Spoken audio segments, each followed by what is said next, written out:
এই মুহূর্তে ঢাকার দক্ষিণ সিটি ধোলাইখাল এলাকা থেকে সহকর্মী খান আলামিন আর ঢাকা উত্তর সিটি থেকে সরাসরি যুক্ত হচ্ছেন সহকর্মী আশিকুল আলম। শুরুতেই যাব খান আলামিনের কাছে। আলামিন, আজকে যেহেতু শুক্রবার, মানুষের বের হওয়ার সংখ্যাটা তুলনামূলক কম, তবুও তো একটা ভোগান্তির চিত্র রয়েই যায়। তো কি অবস্থা দেখছেন নগরেই জানাবেন। ভোগান্তি আসলে আস্তে আস্তে যতটা ভোগান্তির মধ্যে পড়েছে ধোলাইখাল পর্যন্ত সেটি অবর্ণনীয়। কারণ যেদিকে যাচ্ছিলাম সেদিকে পানির জন্য কোনো দিকে ঠিকমতো যাওয়া যাচ্ছিল না। অনেক ঘুরে ঘুরে এই পর্যন্ত এসেছি। উদ্দেশ্য ছিল দয়াগঞ্জ পর্যন্ত যাওয়া, কিন্তু সেটি যাওয়া সম্ভব হয়নি। কারণ সামনের দিকে যেতে চাইলেই বৃষ্টির যে জলাবদ্ধতা, সেই জলাবদ্ধতায় আটকে যাচ্ছিল গাড়ি, যার কারণে এখান থেকে আমাদের থেমে যেতে হয়েছে। আমরা ধোলাইখাল যে মোড় রয়েছে সেই মোড়ে আছি। বাস্তবতা পেছনে দেখা যাচ্ছে অনেকগুলো ট্রাক, এদিকে আমরা দেখছি যে 4 থেকে 5টি ট্রাক দীর্ঘ সময় ধরে এখানে আটকে আছে।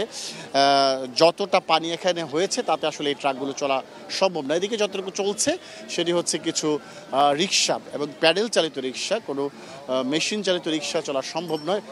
পেছনে যেটি দেখা যাচ্ছে যে বাচ্চাদের এখানে এক ধরনের খেলাধুলা, পানিতে নেমে সবাই আনন্দ উল্লাস করছে, এমন দৃশ্য, ফুটবল নিয়ে নেমেছে, নানান দৃশ্য এখানে দেখা যাচ্ছে।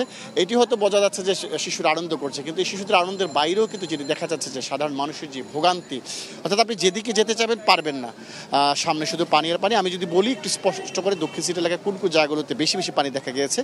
কাকরাইল বোর্ড, যেটি প্রধান বিচারপতি বাসভবন এলাকা থেকে শুরু হয়েছে, সেই জায়গাটিতে প্রায় হাঁটু পানি। দৈনিক বাংলার যে সড়কটি রয়েছে, অর্থাৎ বঙ্গভবন থেকে শুরু করে আরামবাগ পর্যন্ত যেই সড়কটি দৈনিক বাংলা হয়ে গেছে, সেই পুরো সড়কটিতেই হাঁটু সমান পানি। মতিঝিল এলাকাতে কোমর সমান পানি হয়ে গেছে।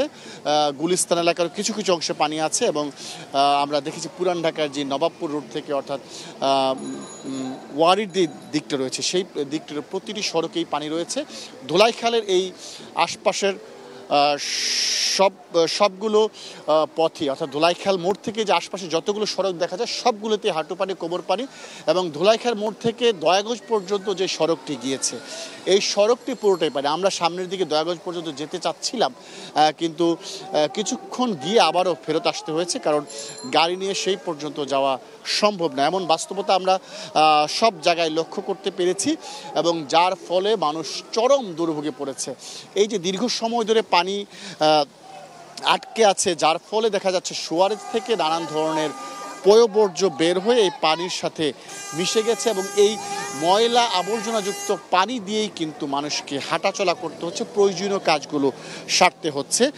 আমরা অনেক রিক্সা চালক কিংবা যারা গাড়ি নিয়ে সামনের দিকে যাচ্ছিলেন, এমন অনেকের সাথেই কথা বলেছি। তাদের কাছে যেটি জানতে পেরেছি যে চরম দুর্ভোগ।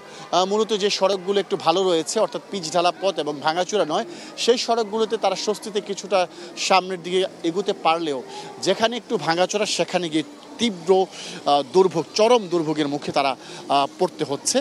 কারণ যেটি অনেকেই বলছিল যে নতুন রাস্তা নামে একটি রাস্তা রয়েছে, যেটি জুরাইন থেকে দয়াগঞ্জ পর্যন্ত এসেছে রেললাইনের পাশ ঘিরে। সেই সড়কটি প্রচণ্ড ভাঙাচোরা এবং কোথাও কোথাও কোমর সমান পানি উঠে গেছে। সেদিক দিয়ে কোনো গাড়ি আসতে গেলে যে আটকে গেছে, সেই বাস্তবতাটিও তারা তুলে ধরেছেন। এমন নানান দুর্ভোগ, নানান সংকটের মধ্য দিয়ে সারা দিনটি পার করতে হচ্ছে, এবং কখন পানি নামবে সেটি তারা বলতে পারছেন না। ধারণা করছেন আজকে হয়তো সারাদিন লেগে যাবে যদি বৃষ্টি আর না হয়। আবার কিছু কিছু এলাকায় যে পানি আগামী 7 দিন, 10 দিন কিংবা 1 মাসও নামবে না, সেই কথাটিও নগরবাসী আমাদেরকে জানিয়েছেন। মারফি, আমার কাছে এই হচ্ছে দুর্ভোগের সবশেষ খবর। আলামিন, ধন্যবাদ আপনাকে। দর্শক, যুক্ত ছিলেন আমাদের সঙ্গে খান আলামিন।